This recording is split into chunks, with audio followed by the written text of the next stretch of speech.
En effet, les membres du Conseil national de transition, CNT, ont examiné et adopté 6 projets de loi portant sur la réorganisation administrative et territoriale dans notre pays. Ces 6 textes étaient défendus par le ministre d'État, ministre de l'Administration territoriale et de la décentralisation, le colonel Abdoulaye Maïga. Il s'agit du projet de loi portant création des circonscriptions administratives, ceux portant création des collectivités territoriales, modification de la loi N-2012-006 du 23 janvier 2012 portant principes fondamentaux de l'organisation administrative du territoire. Mais aussi, le projet de loi portant modification de la loi N-2017-052 du 2 octobre 2017 déterminant les conditions de la libre administration des collectivités territoriales, celui portant code des collectivités territoriales et enfin le projet de loi portant statut particulier du district de Bamako. Ces 6 textes adoptés par le Conseil des ministres en sa séance du 19 octobre 2022 ont fait l'objet d'une étude au fond par la Commission de l'administration territoriale, de la décentralisation, du culte et de la réconciliation nationale du CNT.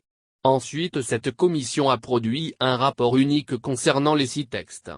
Il ressort de ce document que la loi N-2012-017 du 2 mars 2012 portant création de circonscriptions administratives en République du Mali a opéré une grande réforme administrative en créant 19 régions et en maintenant le district de Bamako. Et contrairement aux principes admis en la matière, elle n'a pas créé les démembrements de la circonscription administrative de régions que sont les cercles et les arrondissements.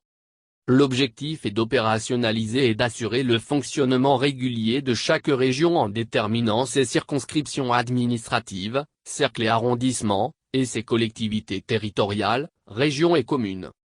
Avec ces textes, le nombre de cercles connaît une augmentation de 96, le nombre d'arrondissements augmente de 136 et le nombre de communes de 71. Aussi, la circonscription administrative de Bamako sera composée de 7 arrondissements avec à leur tête des représentants de l'État. Il est prévu 263,058 milliards de CFA pour l'opérationnalisation des nouvelles circonscriptions administratives et collectivités territoriales de façon séquentielle selon les moyens de l'État. Dans son intervention devant le CNT, le ministre de l'Administration territoriale colonel Abdoulaye Maïga a précisé que ce projet qui vient d'être finalisé datait de 2012. Avant d'indiquer que les localités dont les aspirations n'ont pas été satisfaites pourront aussi être érigées en fonction des ressources. L'adoption de ces textes met fin à cette singularité de notre pays pendant très longtemps. Il s'agissait d'un dossier explosif, car touchant quelque part à l'identité de nos populations. Il est important également de dire qu'il n'y a pas de gagnant ou de perdant. Je pense que c'est le Mali qui gagne, a déclaré le ministre.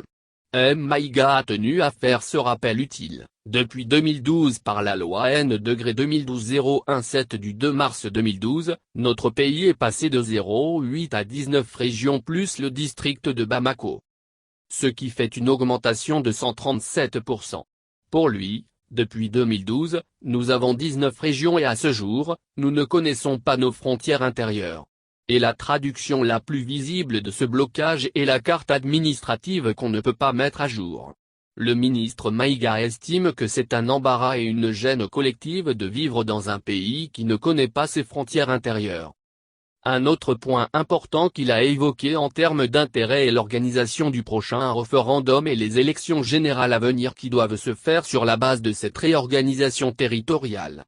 Tant que nous n'aurons pas une carte administrative à jour, les démembrements de l'EJ ne pourront pas objectivement être déployés sur le terrain, a-t-il précisé, tout en soulignant qu'il est important de sortir de ce blocage qui dure depuis plus de 10 ans.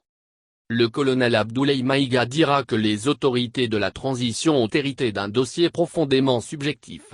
Nous nous sommes efforcés d'introduire plusieurs paramètres d'objectivité, a-t-il ajouté. Précision de taille. L'objectif majeur de cette réorganisation territoriale est de rapprocher l'administration des populations.